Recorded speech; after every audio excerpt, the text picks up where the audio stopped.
Tema kita hari ini adalah Muhammad Nabi ke-26 tidak masuk surga, pasti ada di neraka. Sekarang belum ya, masih gentayangan.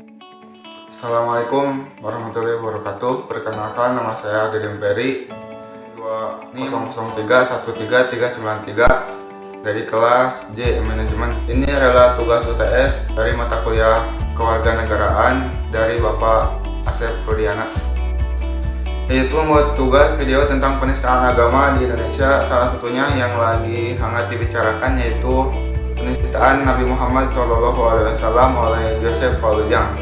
Dan ini videonya. Komen and share.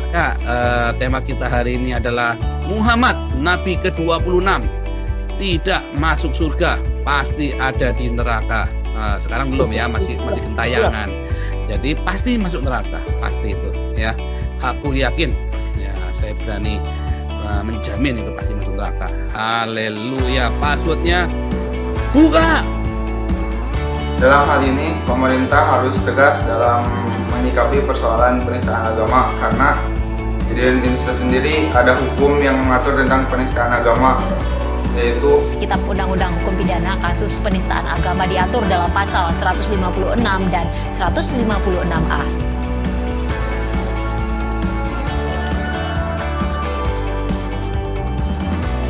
Di pasal 156, barang siapa di muka umum menyatakan perasaan permusuhan, kebencian, atau penghinaan terhadap suatu atau beberapa golongan rakyat Indonesia diancam dengan pidana penjara paling lama 4 tahun atau pidana denda paling banyak Rp4.500. Perkataan golongan dalam pasal ini dalam pasal berikutnya berarti tiap bagian dari rakyat Indonesia yang berbeda dengan suatu atau beberapa bagian lainnya karena ras, negeri asal, agama, tempat asal, keturunan, kebangsaan, atau kedudukan menurut hukum tata negara. Di pasal 156A dipidana dengan pidana penjara selama-lamanya 5 tahun. Jadi barang siapa dengan sengaja di muka umum mengeluarkan perasaan atau melakukan perbuatan, yang pertama A, yang pada pokoknya bersifat permusuhan, penyalahgunaan, atau penodaan terhadap suatu agama yang dianut di Indonesia. B, dengan maksud agar supaya orang tidak menganut agama apapun juga yang bersendikan ketuhanan yang Maha Esa.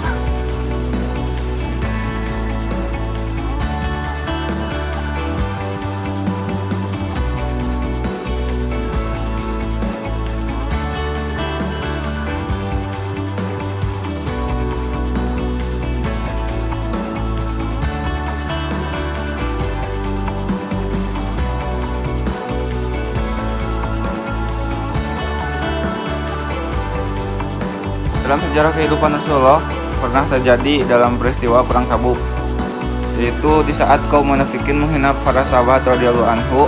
Rasulullah SAW pun sebagai seorang yang paling sayang kepada manusia waktu itu tidak memaafkan dan tidak menerima uzur para penghina tersebut, bahkan tidak melihat alasan sama sekali, yang mengaku melakukannya sekedar bermain dan bercanda. Dan kemudian ayat itu pun turun, yaitu dalam surat At-Taubah ayat 66 yang artinya, dan jika kamu tanyakan kepada mereka tentang apa yang mereka lakukan itu, tentu mereka akan menjawab, sesungguhnya kami hanya bersenda gurau dan bermain-main saja. Katakanlah, apakah dengan Allah dan ayat-ayatnya dan Rasulnya kamu selalu berolok-olok? Tidak usah kamu minta maaf karena kamu kafir sesudah beriman. Jika kami memaafkan segolongan dari kamu lantaran mereka taubat, niscaya kami akan mengazab golongan yang lain disebabkan mereka adalah orang-orang yang selalu berbuat dosa.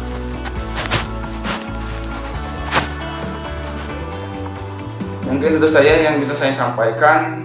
Mohon maaf bila ada kesalahan. Billahi fissabil haq. Astabiqul khairat. Wassalamualaikum warahmatullahi wabarakatuh.